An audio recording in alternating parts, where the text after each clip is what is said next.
Welcome to Texas Boxing Scene. It's good to be back. Got some news about who's considered probably the best pound for pound fighter in the state of Texas, and that's Errol Spence. He's got some news on who he may be fighting next. We're going to go over some options that he may have. Basically, there's going to be three options, but we'll get into that. Before we do, please like, share, and subscribe. Texas Boxing Scene. All proceeds from this channel go to autism research and recovery. Please hit the like, share, and subscribe button. All right, guys. So there's some big news on what's going on with Errol Spence. Obviously, the Terrence Crawford fight fell apart. We'll get into briefly why, if you don't know. Terrence Crawford agreed to the short end of the split, 35%, 65%, 35% for Crawford. It was all on back-end pay-per-view revenue. So there was no upfront purse, there was no guarantee. It was all back-end money. And it was all based on the net revenue, not the gross, the net. And that's important. Here's why. Crawford says that PBC wouldn't open the books to him and see what expenses they were writing down. What they're writing down cuts into the net. He's paid based on the net. So every dollar that they spend on promotions, on the fight, whatever, affects the gross revenue, the net revenue. Crawford claims that they didn't show the books, that he couldn't see what they were writing down. Well, ultimately, that affects his money.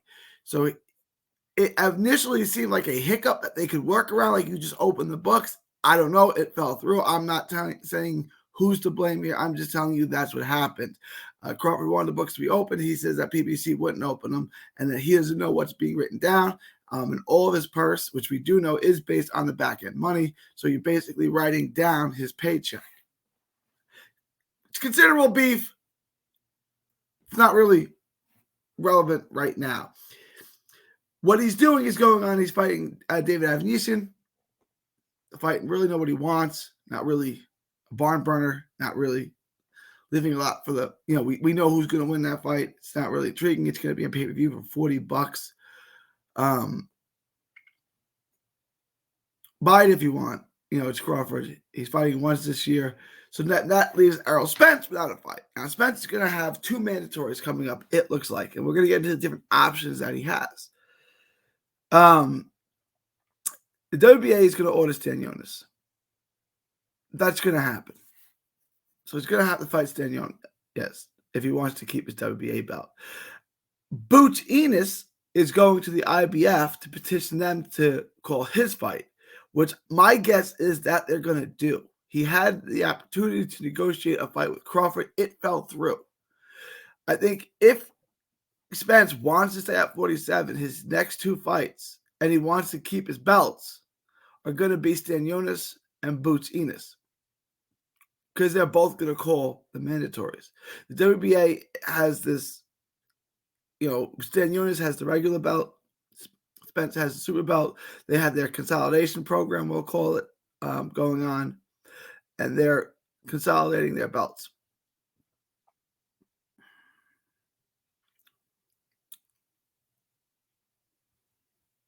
So this is what we're going to get.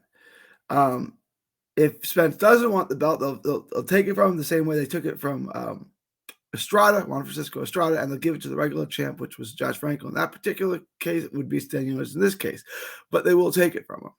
He can fight Stanionis, or he can pass on and then fight Ennis. Or he can pass on Stanionis, lose the WBA, and then fight Ennis next. But he's going to fight someone next because Crawford's fighting in December. So Spence has been out of the ring since April. I don't think he's going to want to take another year off. So I do think early in 2023, we're going to get, probably February is my guess, another Spence fight. It could be with Stanionis, or it could be with Boots Ennis. If he fights Boots Ennis, he loses the WBA, but can fight and keep his IBF should he beat Boots. Now, that is a heck of a fight. That's a fight everyone would want to see. Boots is one of those prospects that's not just a good prospect. He's he's a special talent. He's a tremendous fighter, incredible knockout ratio, incredible speed, skills, power. Like he's a 10 out of 10, he's a 5-star, right? Like in baseball, you can hit for power, hit for average, speed, big arm, and cover a lot of ground. They call you 5-tool player. That analogy, Boots is a 5-star prospect in boxing, and a prospect, they were a 5-star contender. So taking that to the next level, that's a fight we could get. Now, if he takes that fight, the fans love that fight, but it's no longer, he'll no longer have the WBA belt, which means if he wins that fight, he can no longer fight for undisputed because he won't have the WBA. He'll just have the IBF and the WBC. Crawford has the WBO. So that's an option. That's option number 2, is he skips Stanionis, loses the WBA, fights Boots in a great fight for the IBF. The third option is he skips 47 and goes right up to 54 and tries to get a Charlo fight or some fight in the interim. Those are basically the 3 options. Right now, fighting Crawford next for undisputed is not going to happen because he can't wait it out because the WBA and the IBF are going to make him fight. If he doesn't, they're going to lose the belt. So he could fight Crawford. He could sit out a year again and try to fight Crawford. I don't know. Crawford fights once a year, let's say May, June, whenever that fight might be. If Crawford beats Eimantas, which he will. He could wait it out again, wait 5-6 more months after that, hope Crawford takes another fight. But Crawford only fights once a year. It's been the pattern with him for a while now. So he could sit that out, but it wouldn't be for undisputed. It would really only be for 2 belts, right? Because at that point, both the WBA and the IBF probably would have stripped Spence for not taking the mandatories. That's an option. I don't see that happen. I don't think he's going to give up 2 belts and then fight Crawford for a not undisputed title. So the other option, he goes to 54. We've been talking about this with him for a while, and he gets a Charlo fight. I don't know if that's going to happen either. Obviously, they say they're in the same camp. They're best friends. They share trainers. I don't know if that would hold up a fight, but those are the options. He could take something else at 54 to kind of get acclimated to the weight. He could do that, right? He could try to, take a little tune-up fight there at 54, get used to the weight, and then fight Charlo, or hope that Charlo goes up to 60, or, I don't know. There's lots of interesting options for him at 54. We're not going to get into that right now. There are good fights for him to take at 54.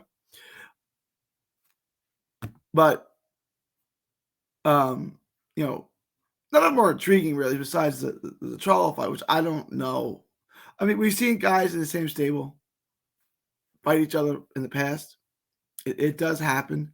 Charlo, likely, Spence has been with, for his whole entire career. Charlo would likely have to find a new trainer for that fight, which would be, the toughest fight of his career. He's fighting Errol Spence. I don't know if that would happen, but those are the options. So basically, he can. There's 4 options. 3 of them are realistic. The one waiting, having 2 belt stripped from him to fight Crawford a year, 6-8 months from now, it seems like the least likely.